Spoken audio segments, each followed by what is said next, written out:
जय गजानन रामकृष्ण हरी. जय गजानन रामकृष्ण रे. Sir आपला परिचय सांगा. माझं पूर्ण नाव मंगलसिंग काळूसिंग पाकळ. माझं मूळ गाव बुलढाणा जिल्ह्यातील चांदोळ हे आहे. ही माझी जन्मभूमी आहे आणि माझी कर्मभूमी अकोला आणि बुलढाणा या दोन जिल्ह्यांमध्ये, त्यापैकी जास्तीत जास्त 25 वर्ष मी अकोला जिल्ह्यामध्ये होतो. सर संत गजानन महाराज पादुका संस्थान मुंडगावला आहे, जिथे महाराजांनी प्रत्यक्ष आपल्या पायातल्या चरण पादुका दिलेल्या आहेत. हो. तर मुंडगावला येण्याचा योग कसा लाभला? मी माझी 25 वर्ष सेवा मी सार्वजनिक बांधकाम खात्यामध्ये अभियंता पदावर काम केलं. शासकीय सेवेमध्ये काम करताना मला अकोटला मी कार्यरत असताना मुंडगाव येथील त्यावेळेचे तत्कालीन अध्यक्ष, संस्थेचे अध्यक्ष विजयभाऊ ढोरे यांच्याशी संपर्क आला. या सेवेच्या अगोदर सुद्धा आमचे कौटुंबिक जिव्हाळ्याचे संबंध होतेच, परंतु सेवा काळामध्ये मुंडगावची किंवा मुंडगाव कार्यक्षेत्र असल्यामुळं अजून आमचे घनिष्ठ संबंध आले आणि मी मुंडगाव येथील पादुका संस्थान इथं माझी श्रद्धा वाढली आणि त्या संस्थेशी जोडलो गेलो. बरं. तर तुम्ही याला मुंडगावला जेव्हा होतात तर तिथे तुमचं काय असं योगदान काय आलं?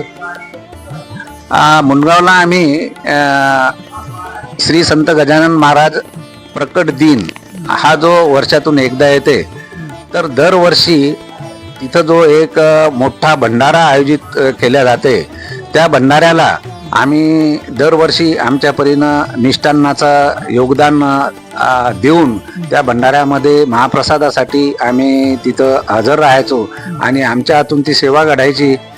तिथं तत्कालीन अध्यक्ष आमच्याकडून पारायण करून घ्यायचे आणि आम्हाला भरपूर अशी सेवेची संधी तिथं मिळाली गजानन महाराजांच्या पादुकांची.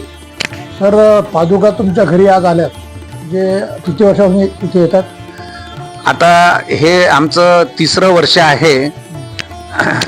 तर इथं पादुका येण्यासाठी एक विशिष्ट योगायोग आला आणि तो आमच्या सौभाग्यवती सांगते. नाव सांगा. माझं नाव प्रभा मंगलसिंग पाकळ. मी पण चांदोळचीच आहे. माझं माहेरही चांदोळच आहे आणि माझं सासरही चांदोळच आहे.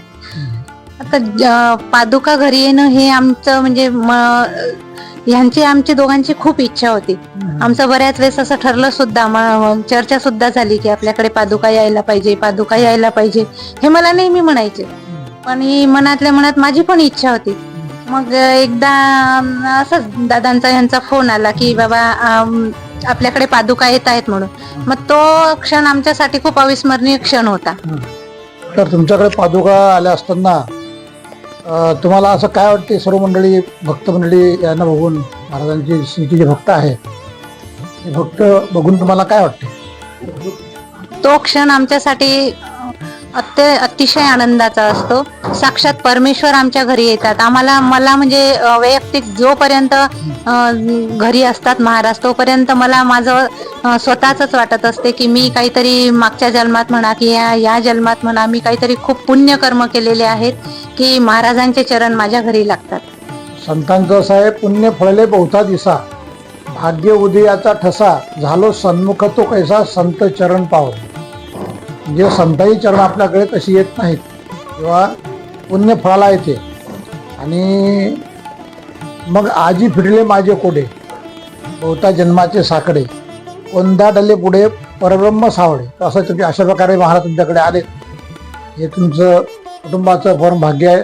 आणखी तुमच्या परिवारामध्ये मी त्याच्यासाठी महाराजांचं कोटी कोटी मनापासून क्षणोक्षणाला कोटी कोटी आभार मानते की मला हे भाग्य लाभलं. आणि माझी मनोमन इच्छा आहे की जोपर्यंत जीवात जीव आहे तोपर्यंत स्वामी महाराजांचे चरण माझ्या घराला लागत राहू. नमस्कार, माझं नाव मिताली मंगलसिंग पाकळ आहे.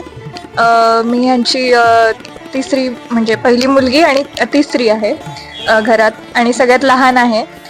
जेव्हा पण घरात पालखी येते तेव्हा म्हणजे एक सणासारखीच साजरी होते आमच्या घरात. तर आणि म्हणजे 15-20 दिवसांआधीपासून तयारी वगैरे सुरू होते आणि एक खूप खूप सुंदर वातावरण बनतं.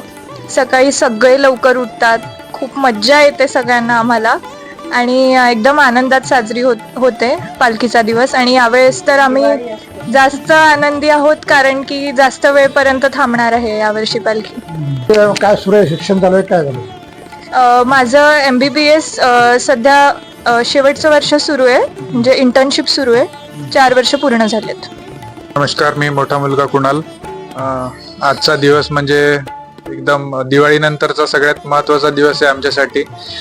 वर्षातून असा अनुभव घेण्यासाठी सगळे पालखीचे सदस्य आणि जे भक्तवर्ग आहे त्यांना आमच्या थ्रू अशी संधी मिळते सेवा देण्याची, याच्यासाठी आम्ही आभारी आहेत. आणि गजानन महाराजांचं आशीर्वाद संपूर्ण विदर्भवासियांवर तर आहेच, आता मराठवाड्यामध्ये सुद्धा आगमन झालंय. त्याच्यामुळे आमच्या पण सगळ्यांना असं आव्हान आहे की सगळ्यांनी यावं, दर्शन घ्यावे आणि अनुभूती घ्यावी महाराजांची. आज या ठिकाणी संत गजानन महाराज पादुका संस्थानचे विश्वस्त श्री गणेशराव ढोले आणि माजी अध्यक्ष विजयरावजी ढोरे आणि हे सुद्धा माजी अध्यक्ष विलासराव बहादुरे हे सुद्धा आले आणि त्यांचा हा परिवार. आणि आज आम्ही या ठिकाणी आलेले आहोत. आमच्या वारकऱ्यांची, आमच्या संत गजानन भक्तांची यांनी फार सुंदर व्यवस्था केली. आज त्यांच्या सदनामध्ये संत गजानन महाराजांच्या पादुका या ठिकाणी आहेत आणि पादुकांचं पूजन, पादुकांचा अभिषेक या ठिकाणी झालेला आहे. आणि अशा प्रकारे आज संभाजीनगर या ठिकाणी आम्ही आलेले आहोत. तर संत गजानन महाराज आपणा संपूर्ण कुटुंबावर महाराजांची छत्रछाया अखंड सतत असावी आणि तुमच्या आतमध्ये असलेला भक्तीचा झरा हा कायमस्वरूपी राहावा ही श्रीचरणी प्रार्थना. आणि तुमची निश्चित भरभराटी हो. महाराज तुमच्याकडे नेहमी महाराजांच्या पादुका नेहमी याव्यात हीच महाराजांना विनंती करतो. आणि रामकृष्ण हरी. खूप खूप कृतज्ञ आहो.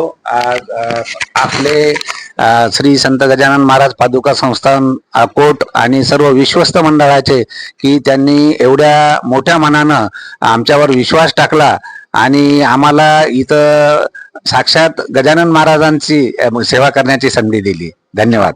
जय श्री गजानन. जय श्री